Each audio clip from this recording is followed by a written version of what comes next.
regarding po sa sinabi po ni Congressman Jay Kong Hoon po na kung hindi lang daw po kayo maagang nag-ambisyon na mag-presidente, tahimik daw po ang lahat.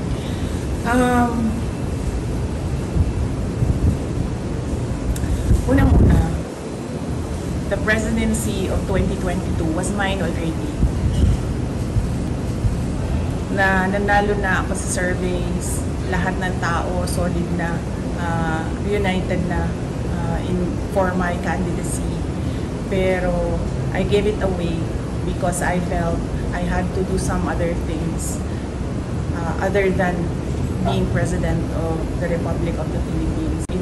Inquiry in aid of legislation that is more like a political persecution and harassment of OVP personnel.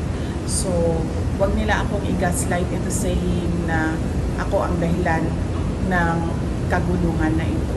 Ang kaguluhan na ito ay nagsimula sa sa terrorism nila, sa harassment nila, sa threats nila, sa mga personnel ng Office of the Vice President.